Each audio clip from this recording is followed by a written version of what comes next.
this morning is from James chapter 5, verses 7 to 10.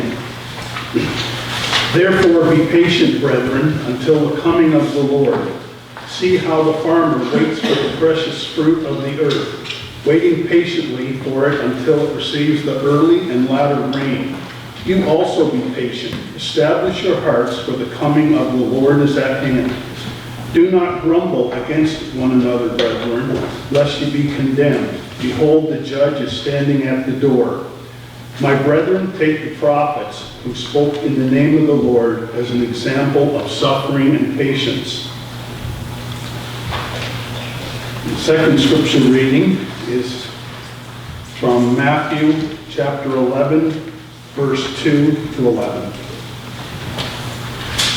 And when John had heard in prison about the works of Christ, he sent two of his disciples and said to him, Are you the coming one, or do we look for another? Jesus answered and said to them, Go and tell John the things which you hear and see. The blind see, and the lame walk. The lepers are cleansed, and the deaf hear. The dead are raised up, and the poor have gospel preached to them. And blessed is he who is not offended because of me. As they departed, Jesus began to say to the multitudes concerning John, What did you go out into the wilderness to see? A reed shaken by the wind? But what did you go out to see? A man clothed in soft garments? Indeed, those who wear soft clothing are in kings' houses. But what did you go out to see? A prophet? Yes, I say to you, and more than a prophet. For this is he of whom it is written, Behold, I send my messenger before your face, who will prepare your way before you. Assuredly, I say to you, among those born of women, there has not risen one greater than John the Baptist, but he who is least in the kingdom of heaven is greater than he. What did it feel like to see yourself up on the big screen? Embarrassing. Embarrassing? I thought, this is a good idea. Maybe I should get Jake to film me doing the sermon and then cut out all the bad stuff and put all the good stuff up there. Thank you so much. In the Gospel reading for the third Sunday of Advent this year in the cycle, John the Baptist sends people to Jesus, and John, through them, asks Jesus a very strange question. Strange because he's asking it of the one he baptized, the one of whom he saw the Spirit descend and heard the voice saying, This is my beloved Son.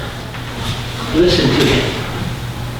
But John asks the question that most people around him were wondering about. The question many still wonder about. Are you he who was to come, or should we look for another? Is it you, or is it another? And in response, Jesus reminds John that he already had all the information he needed to answer that question for himself.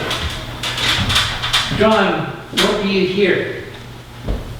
John, what do you see? Simply, Jesus pointed out what was happening in the lives of people. How lives had been transformed, illnesses cured, hope made real. Jesus summarizes the information that John already knew. And then Jesus invites John to draw his own conclusion. You or another. Sometimes I wonder if we ask the same question that John asks. How do we know that the one we worship, and whose birth we're told the angels sang and the shepherds adored, is the one, the Messiah? And where can we see this Jesus today?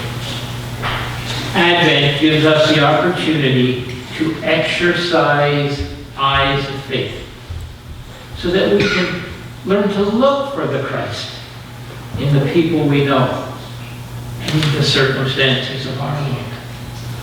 Long ago, the Messiah came a baby in a barn, placed in a manger, and many, if not most people, missed him altogether. They just didn't see him. Because that's not what they were looking for. That's not what they expected God to do or be like. We need to be asking questions in Advent. Is it you or is there another? And then take all the information that we've been given and come to our own conclusions. And I believe that in faith, what we do will bring us to see Christ in our churches, in our worship, in our community, and in our lives. If we learn to look with eyes of faith, we'll be able to see that Christ has indeed come to our world, that he is present, calling for justice for the oppressed, demanding that the rich do something to help the poor, that we do what we can to bring peace to a troubled world. Jesus is here.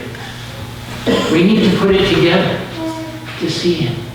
And the wonderful good news is the more we learn to see him, the more we actually see him, and the more we learn to actually see him, well, the circle just keeps going. Jesus is in our world, alive and well, even in the middle of pain and sorrow, heartache, and suffering. Jesus is seen in the healing of body, mind, and soul that takes place, where life is renewed and restored, where people, even in their pain, find hope, where doors mysteriously and wonderfully open up, and where all that seems as dead ends become new paths of righteousness and life. We saw some of this on Friday at Ann Thompson's funeral, as we celebrated her life, but were drawn into her faith, something not only that her family holds dear, but those of us who knew her hold dear. That's seeing Jesus alive in the world, even at the passing of a loved one. For wherever there is even that glimmer of hope, wherever healing and change come, God is there. Whenever we find new insights and new understandings, Christ is present. Whenever we're driven to our knees, even in despair, calling on God, for there is no other, Christ is there.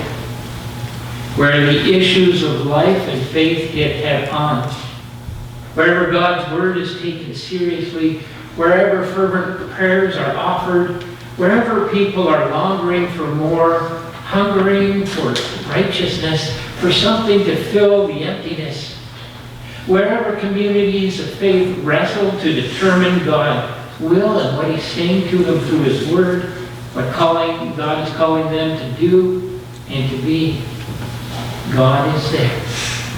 That's why Jesus sent through the messengers of John, John, what have you heard?